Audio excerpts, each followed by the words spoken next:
Good morning, dear children. Welcome to the channel Physics by Vikas Jain. कैसे हो आप सब? Okay. Now we are going to start a new topic that is known as projectile motion. So are you ready for that? सबसे पहले हम definition discuss करते हैं बेटा प्रोजेक्टाइल की. है क्या प्रोजेक्टाइल? सपोज आपने किसी ऑब्जेक्ट को थ्रो किया. ये मार्कर हो सकता है, ये डस्टर हो सकता है विथ सम इनिशियल वेलोसिटी.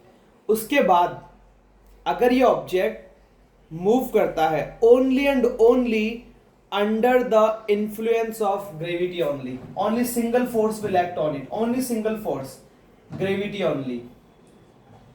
ठीक है, तब उस ऑब्जेक्ट को क्या नाम दोगे आप? प्रोजेक्टाइल. और उसके मोशन को क्या नाम दोगे आप? Projectile motion.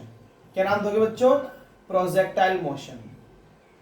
एक बार डेफिनेशन रीड करता हूं मैं, देखना. A projectile is the name given to anybody. मतलब ये मार्कर हो सकता है, डस्टर हो सकता है, whatever, which once thrown into space. आपने उसको एक बार स्पेस में थ्रो कर दिया विथ सम इनिशियल वेलोसिटी. ठीक है, moves thereafter under the influence of gravity alone without any help of external support. आपके सपोर्ट की नीड नहीं है, ना किसी इंजन के सपोर्ट की नीड है. अगर इस मार्कर को आप थ्रो करते हो, ठीक है, एक बार आपने थ्रो कर दिया, उसके बाद अगर इसका मोशन ग्रेविटी के अंडर होता है, only and only gravity, that type of object is called projectile. और उसके मोशन को क्या नाम दोगे आप? Projectile motion. क्लियर? नाउ जो पाथ इसने फॉलो किया, जैसे आपने यहां पे स्टैंड होके आपने किसी ऑब्जेक्ट को थ्रो किया, जो पाथ इसने फॉलो किया, ये पाथ कोई सा भी हो सकता है, इस पाथ को बोलते हैं ट्रेजेक्ट्री. क्या बोलते हैं बच्चों? ट्रेजेक्ट्री. जो पाथ इस प्रोजेक्टाइल ने फॉलो किया उसे क्या बोलते हैं बच्चों? ट्रेजेक्ट्री. क्लियर? नाउ सबसे पहले डेफिनेशन है प्रोजेक्टाइल की, उसके बाद डेफिनेशन है प्रोजेक्टाइल मोशन की, उसके बाद डेफिनेशन है ट्रेजेक्ट्री की. पहला एग्जांपल डिस्कस करते हैं. A javelin thrown by an athlete. जब एक दौड़ता हुआ आता है एथलीट और जब वो जैवलिन थ्रो करता है, that is the example of projectile. Second, an object dropped from an aeroplane. कि आपने एरोप्लेन से एक ऑब्जेक्ट ड्रॉप किया. ठीक है. A bullet fired from a rifle. ठीक है. So they are the best example of the projectile. तो बच्चों प्रोजेक्टाइल ऑब्जेक्ट का नाम है, प्रोजेक्टाइल ऑब्जेक्ट का नाम है जो ओनली एंड ओनली मूव करेगा under the influence of gravity only, और जिसका मोशन है उसे बोलते हैं प्रोजेक्टाइल मोशन. क्या बोलते हैं बच्चों इसको? Projectile motion. ये जिस पाथ को फॉलो करता है उस पाथ को बोलते हैं ट्रेजेक्ट्री. क्या बोलते हैं उसे? ट्रेजेक्ट्री. Any doubt here? यहां तक को डाउट आपको? तो question number 1 define projectile, question number 2 define projectile motion, question number 3 define trajectory, और उसके कुछ एग्जांपल्स. नाउ नेक्स्ट, क्या कॉन्सेप्ट है इसके मोशन का?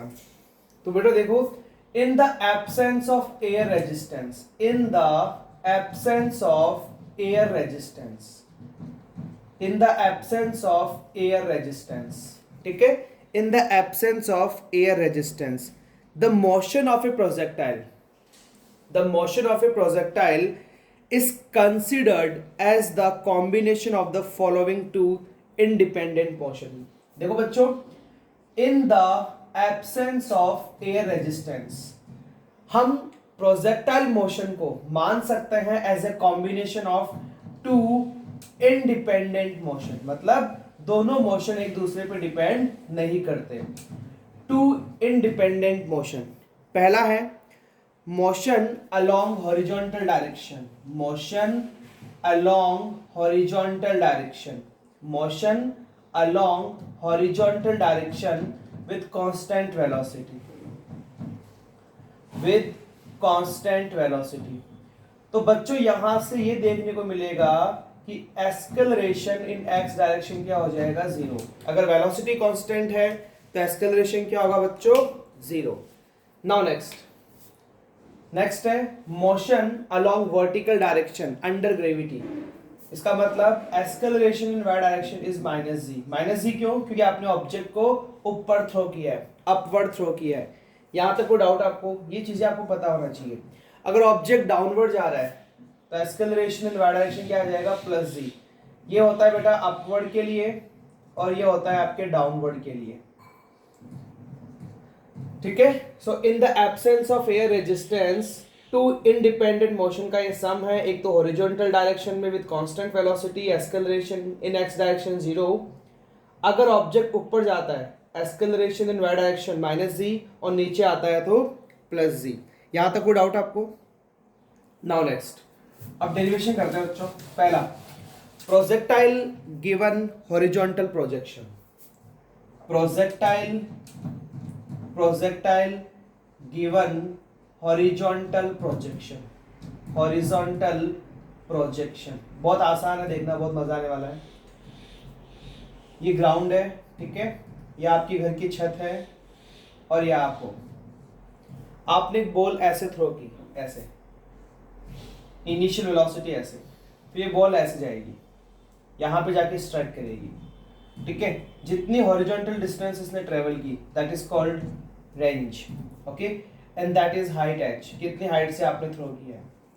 तो बच्चों बहुत मजा आने वाला है टॉपिक को देखने में। सबसे पहले ux initial velocity in x direction, ux का मतलब initial velocity in x direction which is equal to uy initial velocity in y direction.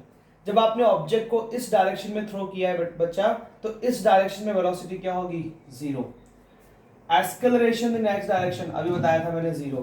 Object downward move कर रहा है, so acceleration in y direction it is plus g। यहां तक कोई doubt आपको? ठीक है ना। सेकंड इक्वेशन अप्लाई कीजिए अलोंग द x डायरेक्शन, तो आप क्या लिखोगे, x is equal to uxt plus half axt square, s is equal to ut plus half at square. x as it is, ux कितना है, u multiply by t, ax कितना है 0, तो x की वैल्यू क्या आ गई, ut, तो यहां से t इज इक्वल टू आ जाएगा x upon u। This is the second equation along the x-axis. This is the second equation along the x-axis. यहाँ तक कोई डाउट आपको? Now next. अब अप्लाई कीजिए आप second equation along the y-axis. y is equal to uyt plus half of ayt square. बच्चों uy कितना था? 0 multiply by t plus half g t square, तो y इज इक्वल टू क्या आ गया, half g t square. From that equation जहां हमने t निकाला था x अपॉन u, वो यहां पुट कर दीजिए, तो it will be half g x square upon u square, okay, that is the here.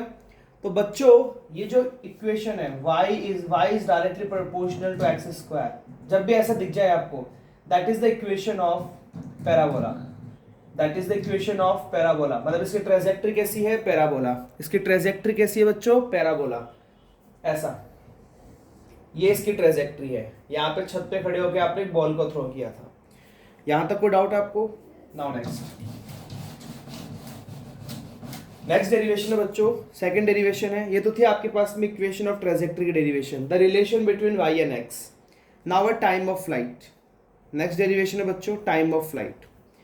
तो time of flight, suppose y is equal to, second equation है y is equal to half g t square, okay.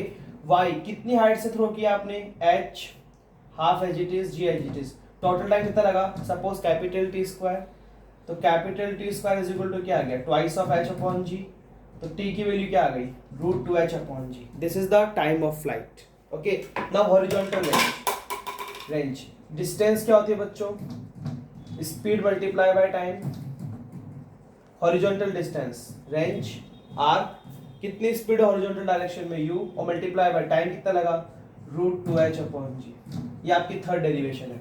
First derivation equation of trajectory, second derivation time of flight, third derivation है आपकी range.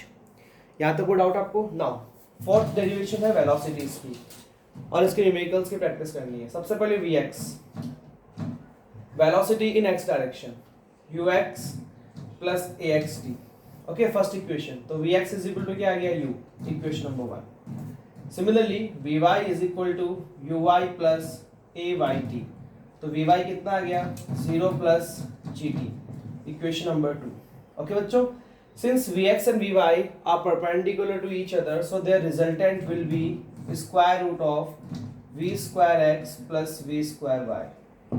तो आप इस topic की practice बहुत अच्छे से करोगे। सबसे पहले आज हमने डिस्कस किया प्रोजेक्टाइल के बारे में, फिर प्रोजेक्टाइल मोशन के बारे में, फिर कुछ एग्जांपल्स के बारे में, ट्रेजेक्ट्री के बारे में, इसके टू इंडिपेंडेंट मोशन के बारे में, फिर प्रोजेक्टाइल गिवन हॉरिजॉन्टल प्रोजेक्शन के बारे में, जहां हमने डिफरेंट डेरिवेशंस की। सबसे पहले इक्वेशन ऑफ ट्रेजेक्ट्री, उसके बाद टाइम ऑफ फ्लाइट, फिर हॉरिजॉन्टल रेंज, फिर velocity of the projectile at any instant, जहां Vx निकाला, Vy निकाला, and finally that is the procedure to calculate the resultant velocity.